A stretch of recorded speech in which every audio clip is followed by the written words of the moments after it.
Hello, my name is Dominic Underhallhouse and welcome to another episode of Moonbreaker. We are finally back. It has been a little while. It's been, I think, a week or two since we last made a Moonbreaker video.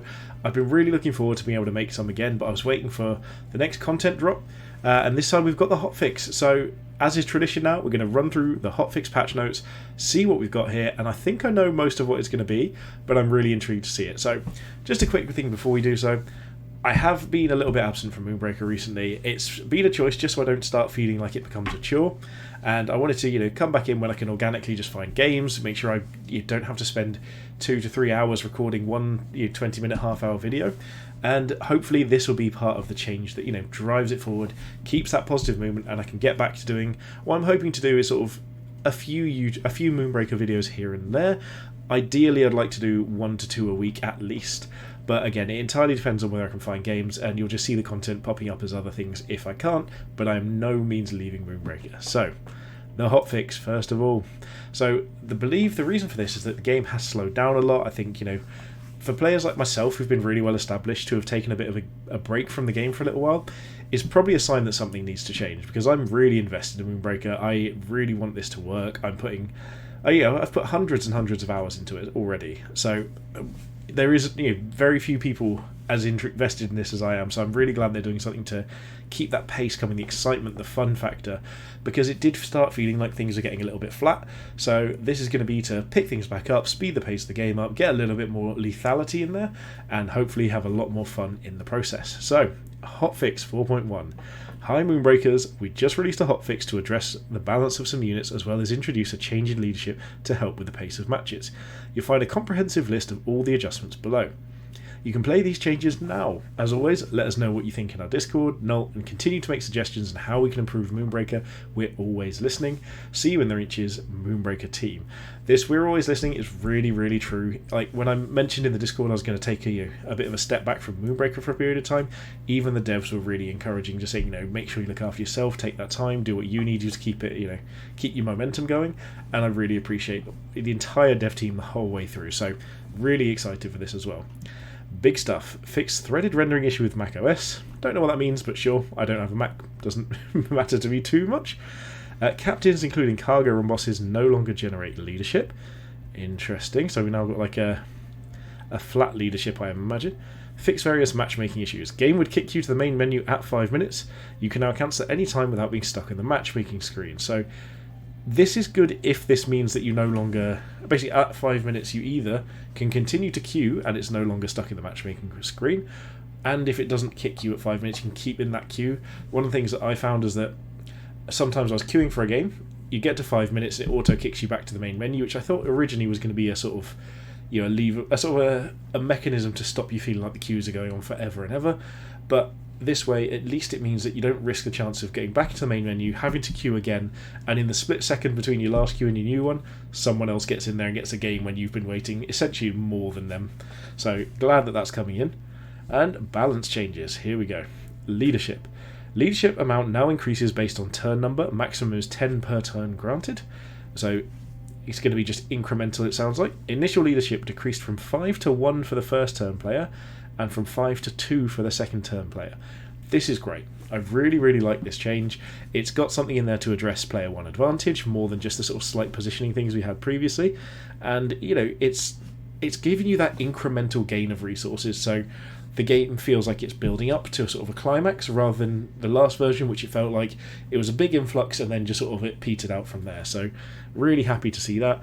Glad they're looking for some sort of consideration here. And I also think that, a one cinder, if it's one time, essentially, one leadership rather, if it's a one-time thing, that's a really nice thing. So if they go like 2 leadership, that seems good to me. If they go start 2, 3, 4, it's potentially a bit of a one of those things that might just need a little bit of looking out for.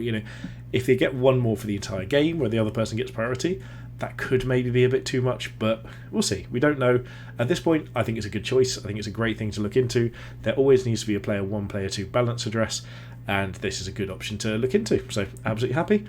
Max Cinder decreased from 99 to 20. Yeah, this was A couple of and max leadership decreased from 99 to 20. This was a bizarre situation where in the late game, if all your units stayed alive, you just bank leadership over and over again, and if your opponent got a turn where they just kill everything, you deploy as many things as you want. Now you can't anymore deploy like Florio, Switchback, Quetzali all in the same turn. Obviously a bit of a weird list there, but you know what I mean. Captains. This is where it gets really interesting. Astra's attack has increased from 1 to 2, so all the captains have gone from 25 to 30 health, we can see that here. So Astra's attack's gone to 2. Astra was always quite a fragile captain with not much ranged damage, so I think that's really, really useful there. HP is up as well, obviously. Extilior's attack going up is pretty cool, because Extilior was one of the few captains that actually felt like he really was the most damaging unit, but now with everything else picking up, he might need a little bit of a kick because that was his only selling point. With these two getting a buff in different ways to damage, that might help. And then Zax's HP has gone up, and also his Sleeper Mine damage has increased for 2 to 3, not his attack. So 3 ranged attack would be insane. It would be ridiculously powerful. So finding another way to buff Zax a little bit, and also the fact that the Grav Disc is really powerful now that the assists are gone, I think this seems like a reasonable choice to me. Give the ranged units the same attack value, Extilior a bit more, and has a melee sort of burst damage utility. I think this sounds good. I didn't actually get to play any of the balance changes on the experimental patch. I tried quite a few times, didn't find any games, so really happy to see this change coming to the live server, and hopefully you can find a few games with it. I am looking forward to that very much so. So, the crew in general, basically my understanding is the lethality has gone up and the health pools have gone up. So I'm going to rush through these quite quickly. There's some units that haven't changed as much. Some of them haven't got anywhere near as many different things, and the Cinder generation has changed on some as well. So Antios has gone from 6 to 8 HP, and his inner energy damage increase is from 3 to 4, so he goes from 1 to 5 instead of from 1 to 4, and he gains Cinder now. Lethality has gone up to 3 attack on a 1-drop, I believe. Oh no, there we go. Leadership cost increased to 2. Oh, thank goodness. I was worried about that for a second. HP from 5 to 7. Cinder generation from 0 to 1. Leadership cost up to 2. That seems pretty good all in all. It's a big buff for a unit that can give itself pummel. So to go to 3 is really, really impactful. So making it a 2 cost seems pretty reasonable. Stitchy's health has gone up. Stitchy's healing's gone up. And Cinder generation has gone up as well.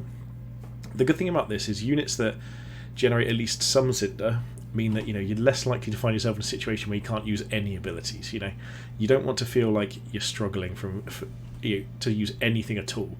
Struggling to play everything, absolutely. I don't think you should be able to play everything you want to every turn in terms of Cinder cost unless you really build around it, but I think you should at least be able to do something here and there. So Taria, attack from 1 to 2. Excuse me for the Facebook notification there, I apologise. I should have turned that off, but I didn't.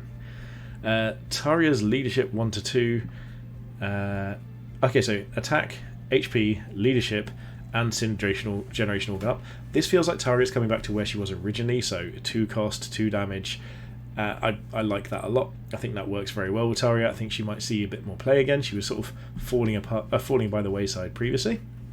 Axel Pyro, extra health and extra ability damage. I like this.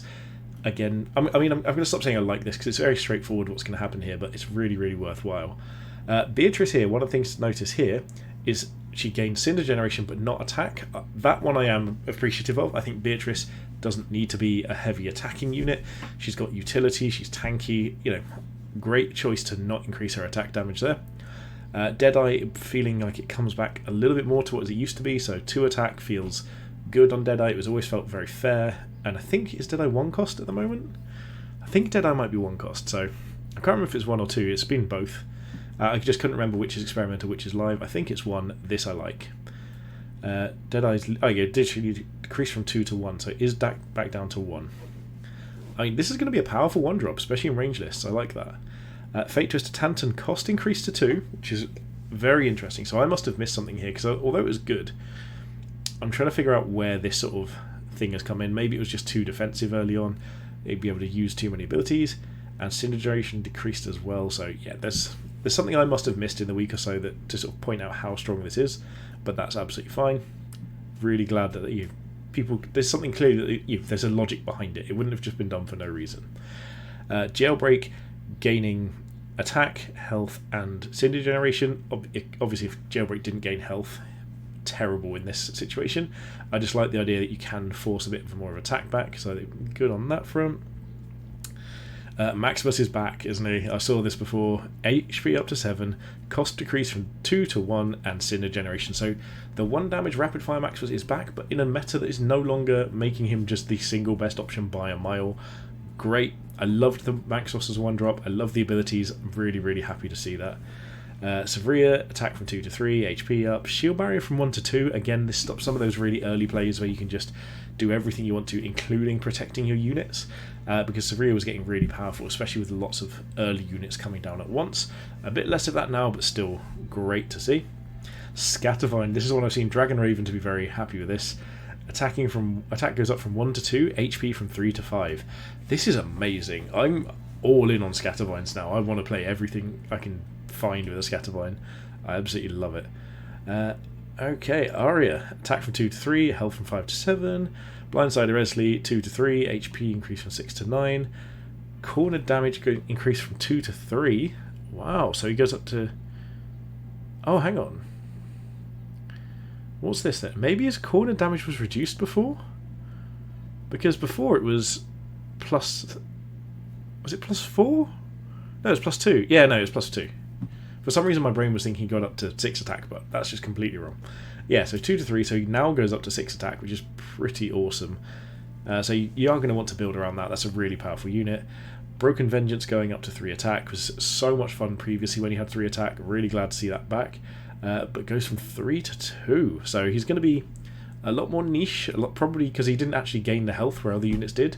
So he's going to be like a 2-cost assassin almost. I like that a lot. Hit and run attack increase and health increase, and Cinder Generation. Rickety, attack from 3 to 5. Oh my goodness. So that means that Rickety can deal up to 10 damage on its own. Increase from 5 to 7, yeah. I mean, it needs to be to account for 2 explosions. Cinder Generation increase from 0 to 1. Rickety is so much damage, even more than before, but you can't haste it out anymore. It's still fairly fragile. That's pretty cool. Snarling HP increase and Cinder Generation. Glad they didn't increase Snarling's damage. Snarling is not a damage unit, it's a utility unit. Great to see. Toner, increase on health, decrease in Cinder Generation. This makes me very happy. So, one of the problems with Toner previously is a unit that benefits from excess Cinder, but also generates more Cinder than almost anything else, just starts being a huge advantage in terms of health pool, and in racing situations, you just couldn't deal with it. It runs away and hides, and your opponent's gaining 4 or 5 health a turn. If they need to, they can gain up to like 9 or 10 at that point. And the fact it was generating it so you could use things and gain health was getting a little bit nuts. Taurian Guardian's attack increase, but keeps the buff of 60% reduction accuracy. That's really nice. I do love Taurian. I think it's a great unit, well designed. Toxoid's HP increase, the passive restoration increase from 1 to 2. The restoration before felt almost meaningless, so this is really nice, especially with the attacks back coming. Healing 2 is great. Again, Cinder Generation. Nectarvine HP increase, heal increase, Cinder Generation decrease from 2 to 1. Yeah, I think some of the fact that more units are getting Cinder Generation, reducing it on others is good. Okay, where have we gone? Too far here. Amplifier Vital. Yep, just HP and Cinder Generation is fine. Toss ability cost increased to 2. Okay. I mean, I suppose with mobility being at a premium now, that's fair, because without the assists, you really do need things along those lines. Crankbait attack increase from 1 to 2, 8 to 10 HP. Grappling chain increase to 2, so they are really putting a premium on the movement abilities. They were a bit too prevalent in the last version, so really, yeah, glad to see that like as a general rule. And Cinder Generation decreased as well. Crankbait going from being unplayed to being like everywhere is amazing, but it was just too far, so this should hopefully bring it back in line with other things. Crosshair attack from 2 to 3, and Cinder Generation from 1 to 0. I don't understand the Cinder Generation here, but I don't think Crosshair needs it, so it kind of just is like, yeah, whatever. And Crosshair being powerful with extra attack anyway is fine. We love Crosshair, we want more Crosshair to work. Bulwark, just... oh no, sorry. Ooh. Bit of a mistaken typing here. Neckarhall Bulwark rather than Novian Bulwark, so it's just Neckarhall here. HP increased by 1, evacuate ability decreased from 2 to 1. I love this change. Neckarhall was never used, but the ability to basically fully heal something for its own cost plus 1, and the 1 is Cinder rather than Leadership, I like this. I think that's really cool. I actually think that's borderline playable now. Bulwark attack from 3 to 4, health from 10 to 12, speed from 3 to 4. Nice to see speed stat changes coming into effect. This is one of the first ones we've seen where the speed stat in itself is actually being used as a balancing tool rather than just this is what the speeds were previously. Because obviously things gaining and losing slow or increasing or decreasing the speed for melee and range units was a big deal, but this is the first individual unit we've seen lose or gain some speed, I think. Other than I think Quetzali got slow previously, I think. Peacemaker Balaming, HP, leadership cost increased to 5. Wow, Balam must have been doing some real work there, so that's... I mean, I'm happy to see that because I love Balam, so knowing that Balam's been doing well, this is awesome. Shrapnel attack increase is just going to make me happy to my soul. I love Shrapnel, more AoE, more better. HP decrease is nice with the armour. I think Shrapnel was far too tanky for a ranged unit, especially when compared to Chuck & Co. Same cost, same damage, even though Chuck had the toss. The fact that Shrapnel was basically just as tanky was probably a little bit much, so glad that that's been amended, but getting some Cinder as well. Tipu getting a big health boost is nice, because obviously things are going to be killing it quicker, but Tipu doesn't need the damage boosts, because Tipu's damage boost comes over time anyway. Great. Turncoat each HP 1 extra HP and speed decrease. I like that. Turncoat was something that people weren't happy about, and the fact that the game is now more lethal means that there's not any more options to kill Turncoat, but Turncoat's a little bit slower, harder to get into position. That should be a nice balance change as well. Aegis Sentinel, where were we here? Oh, I've just ticked. HP up by 2, Flechette decreased from 4 to 2. Great. Flechette was too expensive. It was a fantastic ability, but far, far too expensive. This feels much better. And Cinder Generation decrease as well. Absolutely, you don't need that much Cinder Generation if your ability is not 4. Flurry increase in HP is just the standard increase, but is nice anyway with the ability. The chop damage going up to 3 is awesome. So much more you can do. And it's no increase in basic attack though. A Fury attack from 2 to 3 just starts ticking up from there anyway. Fine, nothing to write home about, but pretty reasonable. Noxie actually having a more attack here. It doesn't seem like much because that's the sort of the baseline across the game, but I actually feel like Noxie now can have an impact without going through the Toxoids route. So, you know, maybe you just get a little bit of extra value out of it. It doesn't feel completely worthless, because even though the health's gone up in the game, it's only enough to sort of prevent you 2 attacks from anything, is the same as the bonus health on most units. So that's a really nice change for Noxie. Noxie is going to feel like it benefits more from this, especially with the Toxoids now being able to bring things down with higher life totals. I like this change. Switchback Cinder Generation increased. Yep, I like it that things generate Cinder, but Switchback was in a good spot anyway. Happy with that staying the same. It's a really high damaging unit anyway, so glad to see it. Doesn't need more defense or more power. Definitely not. Don't need 8 damage coming from Switchback. Defense Dome, HP decreased. Leadership cost decreased. Okay, nice. We might see it a little bit more. A couple of typos in here, so they're missing a spacebar there, missing Neckerhall Bulwark up there, but I'll forgive typos for incredibly good positive balance changes. Okay, Crash attack increase from 3 to 4, HP from 10 to 14, Cinder Generation from 0 to 1. Crash was fun, but I never got to use him in the previous version, so with this new leadership system, so much more excited to build up to Crash. Cannot wait to put that in some lists. Florio has become the most expensive unit in the game, basically, like joint with others, cost up to 7. Ability cost decreased from 5 to 3. I cannot tell you how much I appreciate that. I really, really didn't enjoy Florio's ability costing... So basically being in a position where you could never use his ability if it was the only unit on the battlefield. And sometimes it might just be the only unit you want to play or the last unit you've got. You should at least feel like you can play it. I'm okay with that. I don't think it needed the extra generation. Taking it down to 1 and using that and your captain together as your only ability, perfectly fine, especially with the game ramping up now rather than just being a put it down turn 1 and protect it. Thicket gaining 4 HP because it's slow and hard to reach. That's perfect. Cinder Generation changes as well. And Quetzali getting HP increases and Cinder Generation. Fine. Quetzali is powerful. Really high power utility unit, so glad to see they haven't gone too far on buffing it because the utility is where things come in. That was like a standard increase. So yeah, so utility units don't necessarily need extra buffs if it brings them in line with other things. Cindercar HP increased from 4 to 5, explosive damage from 4 to 5, Cinder Pile increased from HP 3 to 4, explosive damage from 3 to 4. pretty standard across the board, but there we go. There's some changes coming up to the game.